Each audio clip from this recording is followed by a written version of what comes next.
Hello, welcome back to Kenny's Real World Photography, we'll call it today, Real World. I'm not going to try to blow your mind with science because I'm not a scientist. I'm not going to try to talk all about pixel peeping and soft corners or that crap. It's just real world. And don't forget to subscribe. Today's video, we're going to kind of cover what do I take to a shoot, kind of a what's in my bag kind of thing. And I don't know if you'll find anything interesting in it, but I get asked all the time about stuff like that. Let's kind of cover, I shoot Nikon crop sensor cameras. D71, D7200 is my bread and butter. I make no secret about that. I've never needed a full frame camera for anything. Just don't need it for what I shoot. Okay. Now, I always take two cameras with me on a photo shoot. And if the customer, because I don't have any helpers, if the customer brings somebody, they usually get to carry a camera. If not, I load a bag another way. But let's just talk about what I carry first. My primary camera is a D7200. I don't know if you can see that D7200.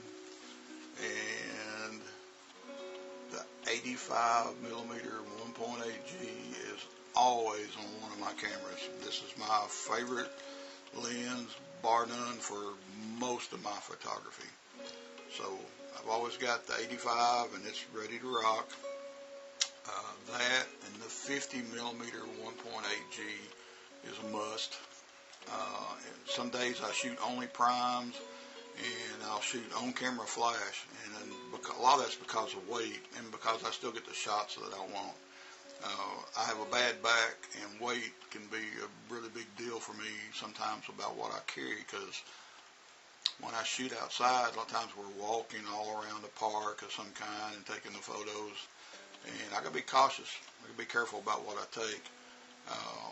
But 85mm, 50mm. Let's see what else I have in my bag. Looky. Here we have the 35mm. See if I can hold that steady enough. 35mm 1.8G is a hell of a lens, and it's about the 35mm on my camera is basically a 50mm. Now all these lenses, all these Nikon lenses are really good. They all got metal mounting brackets and rubber dust seals.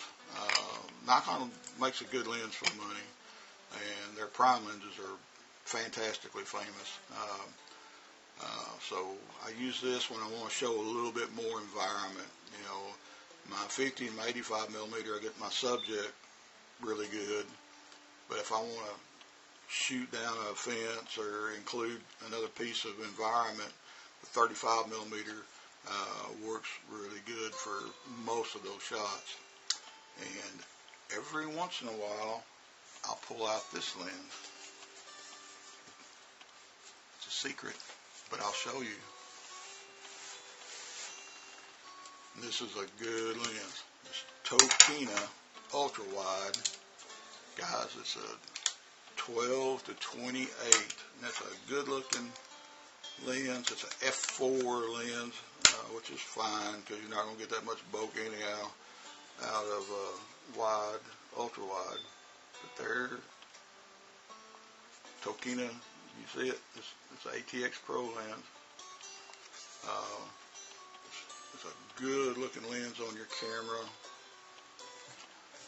It's really sharp. It's got pretty good resolution on it too. And also, I look for the stuff like this. It's got the rubber O-ring, metal mounting bracket. It's a fairly heavy, not real heavy, but it's a little bit heavy. Maybe the same weight as like a 55 to 200 lens. And I use that when I really want to include something special. And sometimes I use it when I get up really close to somebody and I'm looking for a little bit different shot. I may get right up on top, even a group of people, I may get right up on top of them with this lens and try to get something just a little bit different. But that's pretty much it, except for one other here. I pull out most of the time outside walking around. If I have no help, I just shoot the prime lenses, and it helps me out weight wise. If I got somebody that maybe I have some help carrying a camera or something, or if I need, when it's time to get those classic blow out the background, I mean really blow out the background shots, that's when I pull out my 70 to 200, and it gets used almost every shoot. And sometimes I use it all the time. It all depends on the shoot. And I do not shoot the Nikon lens. I shoot the old Sigma. Let's see if we can get the little cap on here for a second.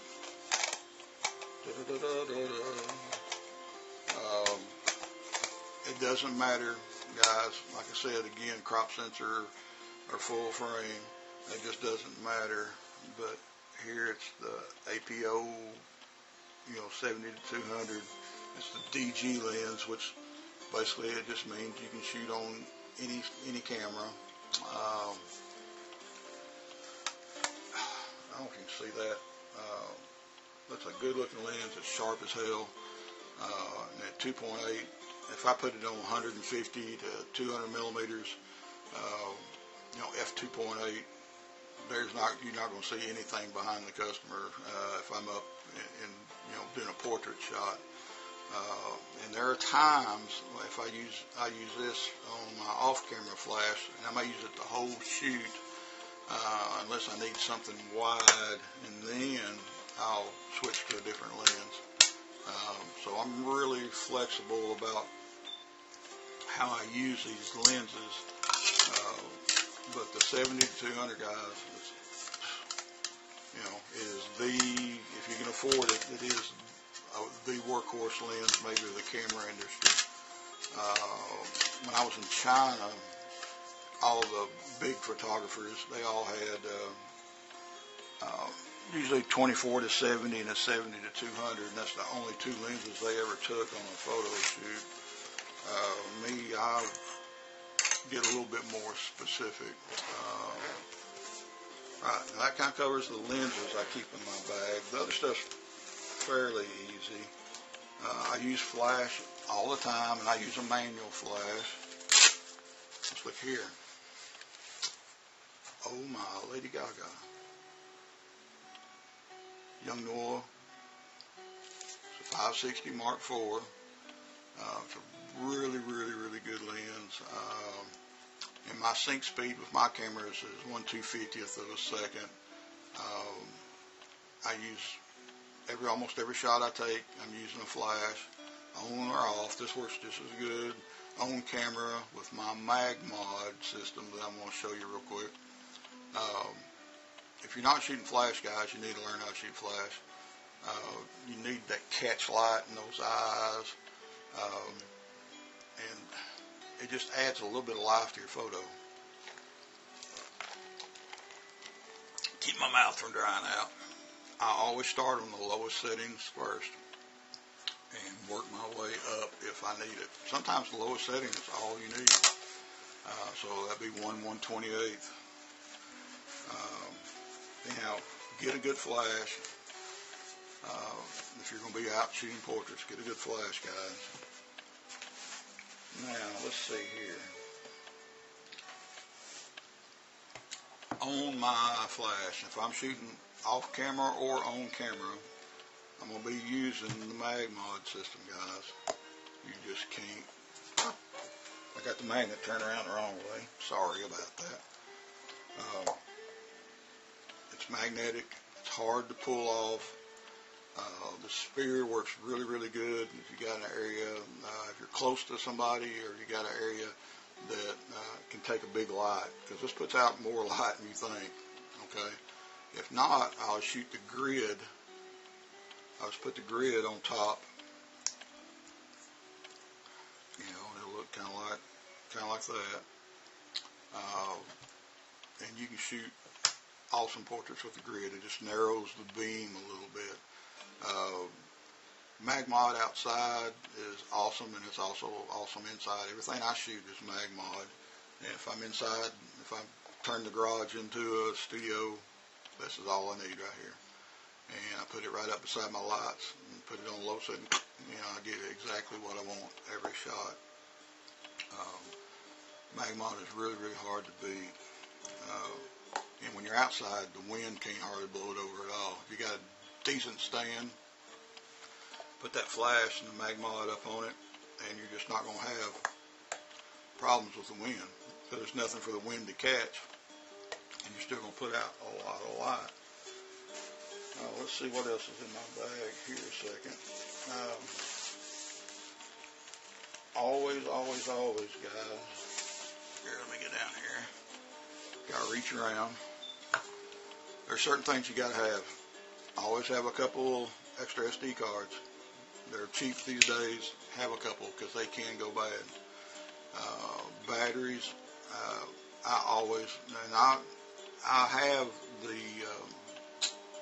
I have some no-name batteries, but they don't last near as long. The Nikon battery will last twice as long as any other battery I've seen, and they can have the exact same information written right here. The Nikon batteries just last longer. So SD cards, batteries. You need some kind of cloth. I use a really soft cloth here, and I also have some little lens. Where's it at?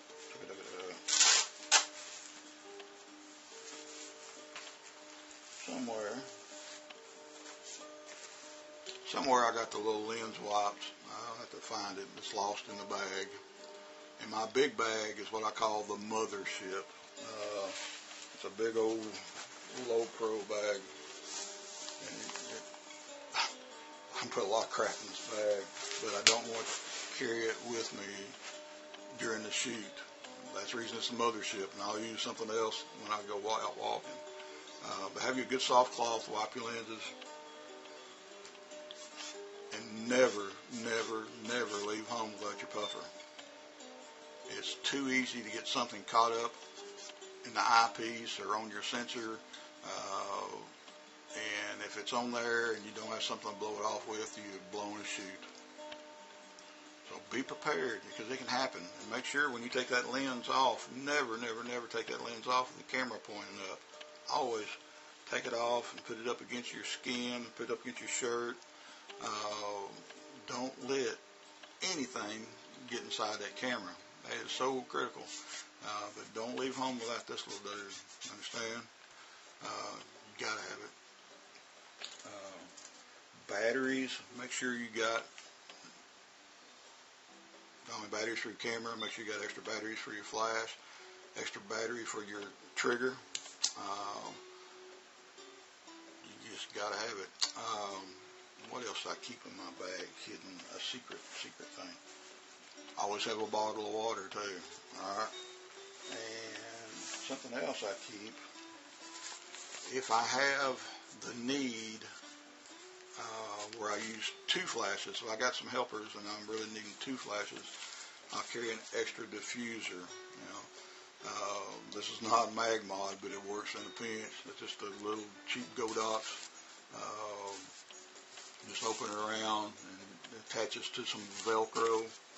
Cheap. And if you can't afford mag mod right now or a big diffuser, you can get one of these really cheap guys, and it'll keep you going. Okay, I've used it a lot when I was in China.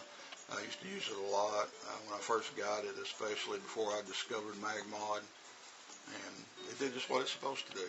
That's all it is. Just an inexpensive light softener diffuser. You can get one. So that's kind of what I keep with me. I was trying to find that. There's something else I was looking for. Anyhow, the way I do it and the way you do it may be about the same thing. It depends on how many lenses you got and what you're taking with you in the field. If you're all by yourself, It can take a little time, and you have to kind of condense things. You know, you just use your prime lenses, on camera flash, and you're fine. And in the studio, you can do something different. But anyhow, a little bit about what's in my bag, and maybe you got something out of it. I don't know, but we hope so. Well, you have a good day, and we'll talk to you later. And don't forget to subscribe. We'll have something different next time, okay? So bye-bye.